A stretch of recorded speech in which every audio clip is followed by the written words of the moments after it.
Футбол бұл өмір. Ал 13-ші сектор арнасы футбол ақпараттарын жеткізуші арна достар. 13-ші сектор арнасынан бүгін көретіндеріңіз бүгін Чемпиондар Лигасы Бавария Реал Мадрид кездеседі. Манчестер Юнайтед клубы 11 ойыншысын бірақ сатпақшы. Осы және басқа да футбол ақпараттары сіздердің назарларыңызда. Арнамызға жазылып, қоңыраушаны басып, лайктарыңызды аямай басып отыруларыңызды сұраймыз достар. Ал енді біз бастаймыз, кеттік. Тибо Куртуаның жарақат алып қалғанын баршаларыңыз білесіздер достар, және де Куртуаның орнын жоқтатпайтын Лунин деген тасқамал қақпашы болды.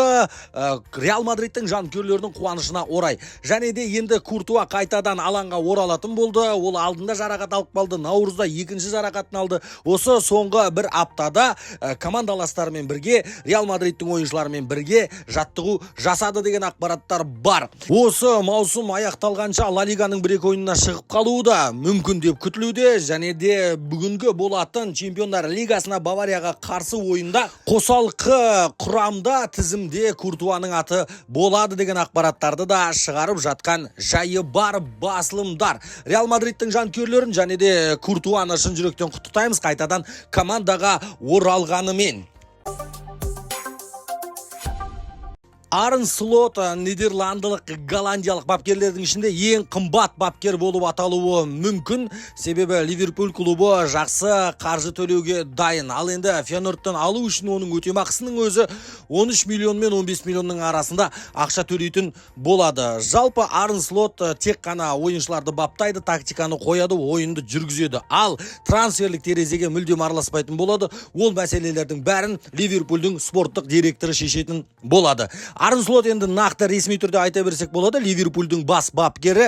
Ал енді бұған Клоптың көзқарасы қарай, Клопты өзінің пресс-конференцияда Арн Слотқа деген көзқарасын айтқан екен. Арн Слот бұл жұмысты мойнына алған болса, мен өте қуаныштымын. Арн Слот жайлы тек қана жақсы сөздер естігенмін, және де Фейнордтың ойындарын қарадым, Ливерпульға келеді. Ливерпульді төмендетпейтін бапкер екеніне сенімдімін. Арн Слот жайлы мен білетін ақпараттар, ол жақсы маман, жақсы адам, жақсы бапкер, жақсы тактик деді Юрген Клоп. Және де Юрген Клоп толықтай Арн Слотқа сенетініне, Ливерпульдің басшыларының көздері сол жаққа түсіп, сол Арн Слотты таңдағанына Клоп та қуанышты екенін, дұрыс таңдау жасағандарына риза екенін айтып өтті пресс-конференцияда. Достар, бүгін Чемпиондар Лигасы, біз көптен күткен Чемпиондар Лигасы оралды, және де бүгін нағыз орталық ойын, әлем тамашалайтын ойын деп айтсақ та болады. Бавария өзінің үйінде Реал Мадридті Альянс Аренада қабылдайтын болады. Альянс Аренада Бавария өте ерекше, жақсы ойнайтынын білесіздер, бірақ та Реал Мадрид Чемпиондар Лигасында қалай ойнайтынын оны менен жақсы біліп отырған шығарсыздар. Бүгін өте үлкен қақтығыс, негізі бірінші ойында көп нәрсе шешіле қоймайды деп ойлаймыз. Бірақ бәрі де мүмкін. Көп жерде бапкерлер Чемпиондар Лигасы болсын, басқа болсын, қарсыласты сыйлайтын. Ол команда өте мықты, ол команданың мына жағы ұнайды, бапкердің мынандай қырлары бар.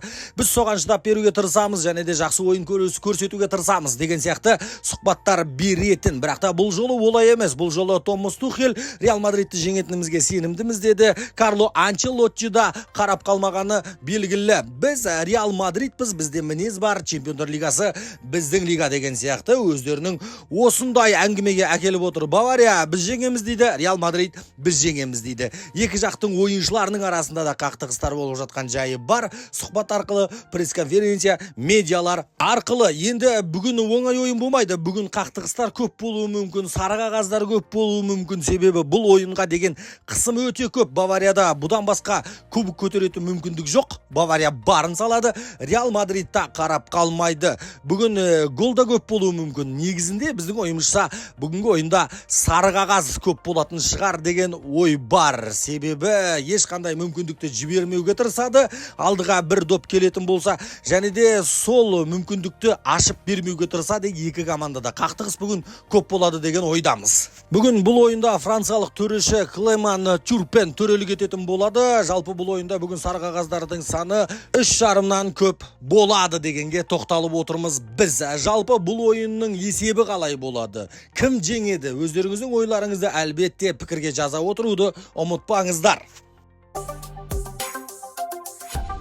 Манчестер Юнайтед осы маусымдан кейін 11 ойыншысын сатады деген ақпараттар бар.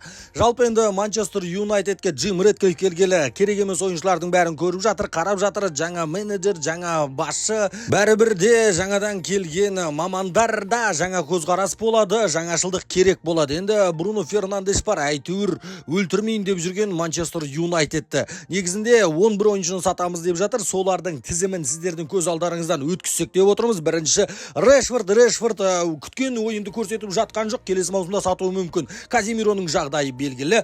Ван Биссака Эрик тен Хагтың стиліне келмейді. Ал Рафаэль Варан кәрі, Линделов қосалқы құрамдағы ойыншы. Магуайр тырысып жатыр, Манчестер Юнайтедке ойыны келмейді. Ал Эриксон болса керек жоқ. Тен Хагқа Амрабат қайтадан Фиорентинаға қайтады. Санчо Эрик тен Хагпен тіл табыса алмайды. Марсиаль футболды ұмытты. Антонидің жағдайы белгілі. Осы ойыншылардың бәрін қадірлі футбол жанкүйерлері Манчестер Юнайтед осы маусымнан кейін сатып жіберейін деп жатыр. Ал достар, бүгінге осы 13-ші сектор арнасына жазылып қоңыраушаны басып отыруды ұмытпаңыздар. 13-ші сектор арнасы сіздер үшін жиі футбол ақпараттарын жеткізуші арна. Назарларыңызға рахмет.